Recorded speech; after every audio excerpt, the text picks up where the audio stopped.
Want to know how you can beat depression with a near-death experience? Today we're going to be reacting to Up. I'm Becky, I'm an anxiety specialist. Let's get into it.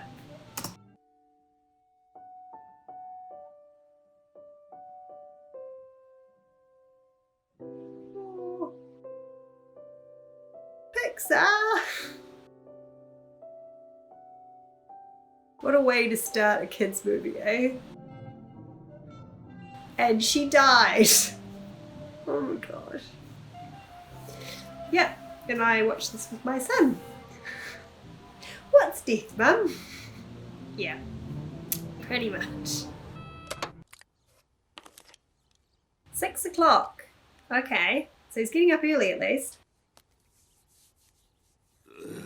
Yeah, he's not got a good mood, but he's eating his breakfast. That's good. Doing some chores. Getting himself ready to go. Hat. Off he goes. Well, that's pretty good.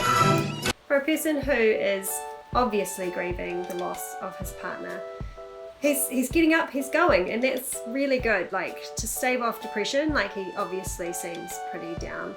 To stave that off, getting up, getting ready, getting going is a really good idea.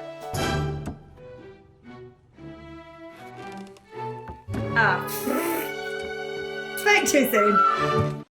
Or not. So there we have, like, he's getting ready, but then he's not going anywhere. And that's actually would be a really good idea to meet up with people. It's one thing to get ready, but if you're not going anywhere, then you're going to get back into that slump. Are you in need of any assistance today, sir? Oh, he's so cute. I could help you cross the street. Oh. No. I could help you cross your yard. Good problem solving. I could help you cross your porch. No. Well, I gotta help you cross something. No, I'm doing fine. Well, I gotta help you cross something. Oh, that gets really cute. And he's just that no, the blocking. He's not willing to take any form of help from another person at the moment, and that's really problematic, especially when you're feeling down. If you've got depression, not allowing other people to help you can be a real block for you getting better, but it can be difficult to accept help, and he clearly struggles with that. Come on, Russell, would you hurry it up? I'm tired, and my knee hurts. Yeah. Which knee? Oh my gosh, I have a small boy, and that is just spot on. Spot on. He wants to help him, but I think he was thinking something less dramatic than crossing a canyon rather than crossing the street rather than crossing a canyon. But yeah, this offering help and then this follow through on it. Can I take your bird back to camp as my prisoner? Yes, take it. And on the way, learn how to bark like a real dog. Oh, I can bark. And here's howling. Can we keep him, please? No. This is interesting because he's down, and actually pets can be really helpful if you're struggling with grief and depression. They can really perk you up, they can get you into the moment, they can have really positive interactions with you. And also, as part of that, taking on responsibility can be good as well.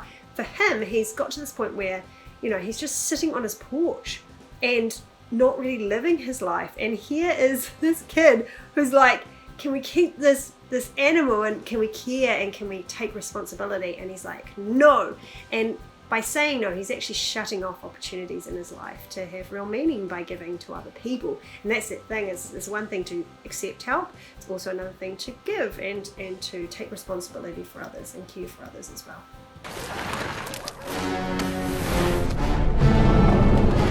Hang on to Kevin!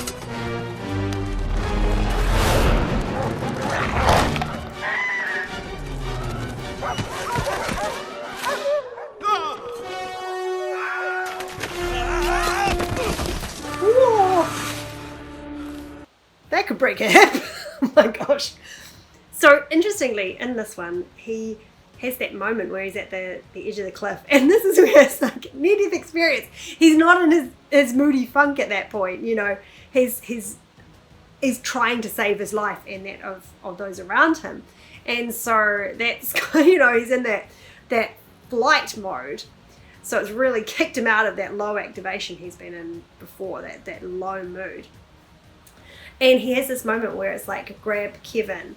And so he gets that choice. You know, he's been asked before, can we keep him? Can we keep him? He's actually choosing to save them and to grab them. And it's very much a split second thing, but he grabs the bird and he grabs the dog. And it's like, we're all in this together.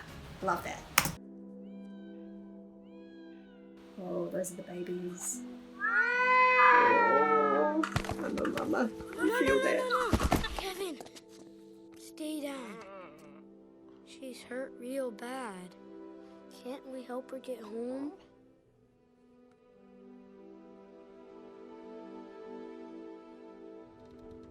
He's thinking about his home, his promise. All right, but we gotta hurry. And this is interesting.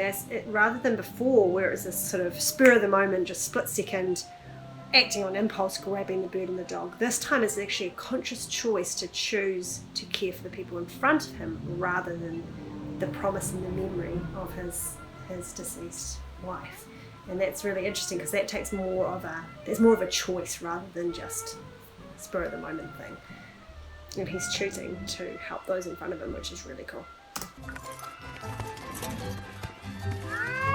He's smiling! He's smiling! Look at that bird go. Straight up, you overgrown chicken. That's it! Go, Kevin! Go find your babies! Oh no. Oh no! Yeah. No! But in that moment where he was helping, where he was doing something positive for somebody else, he's smiling, he's laughing. Life is being rewarding again because he's caring and doing something for somebody else, and that's where that shift is happening for him. And that, yeah, he really got kicked out of his funk by needing to help other people, and especially in such a life and death situation to start with. And so it's really cool to see him choosing to help others.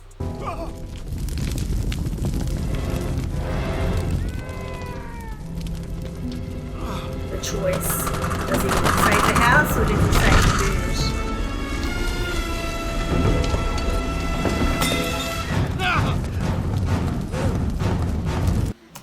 And that's the hard thing, is before it was just delaying fulfilling his promise, delaying the things to do with his past. This was now, it's a choice.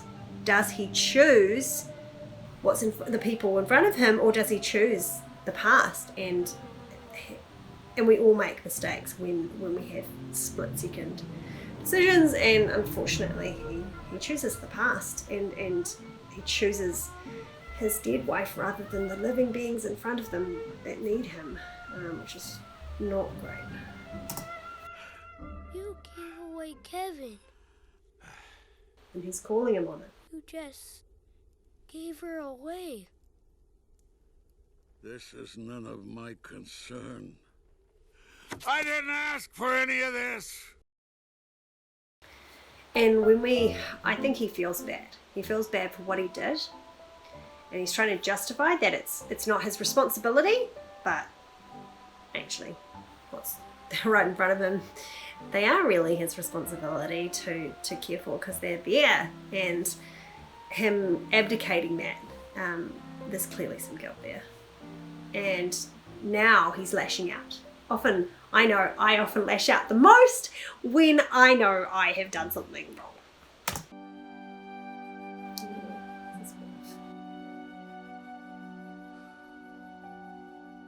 Oh, and he notices. Thanks for the adventure. Now go have a new one. She's giving him permission to move on. Oh my gosh, that's really beautiful. Oh, yep. So helpful that she did that. And he's realizing the adventure is with the little boy. Yep. Oh, that's really beautiful. And a new promise to have a new adventure. Oh! Russell! I'm gonna help Kevin, even if you won't. No, Russell, no! Oh dear. So he gets this permission from his wife in this book to basically live his life, continue living, even though she's gone. It's really lovely. Oh my gosh. But it's kind of a bit late because off goes Kevin to off goes the little boy to go and get the bird, and what is he gonna do? How is he gonna now save the boy, you know?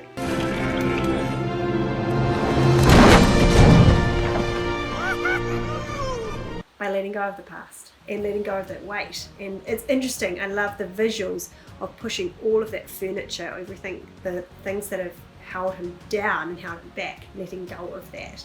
Being able to let go of things in the past that are holding you back so that he can move forward and be with the people who actually are there for him now. Doug! I was hiding under your porch because I love you. Can I stay? Can you stay? Well, you're my dog, aren't you? And I'm your master. You are my master!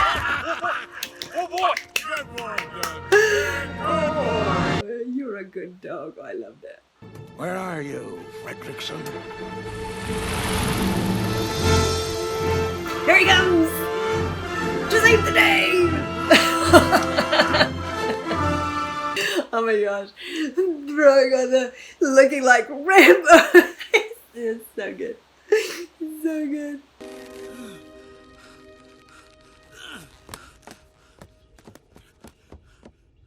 Okay. That was cool! Don't chuck around so much, kid. So yeah, there he is, taking responsibility for the dog, for the boy, and he's putting himself out there, and he saves the day, and he saves him, and he's taken on this and had this big adventure with his life, which is really exciting. And he's laughing, and he is really enjoying his life. It's really, really cool to see. For assisting the elderly. Russell, is there someone that, Excuse me. Pardon me. Old man coming through. Yay! I'm here for him. I love that. I'm here for him. And this is where that sort of, that 360 where, you know, now he is the one helping the boy. And the boy's father didn't show, but we just need one person in our life who is there for us, one important adult, especially as children. And when you have that, it makes such a difference to your life. And he is now being that for this boy. And it's such a mutually beneficial relationship. They're both getting something out of this. The older man is getting that companionship and that usefulness, and the little boy is getting a father figure who's someone who will be there for him, which is just what he needs. This is a beautiful example of what can happen when you work through and are able to move through grief and especially depressed mood, and be able to re-engage with life and find joy in life again.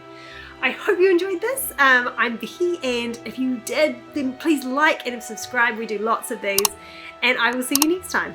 See ya. He's smiling! He's smiling! Look at that bird go. Straight up, you overgrown chicken. That's it! Go, Kevin!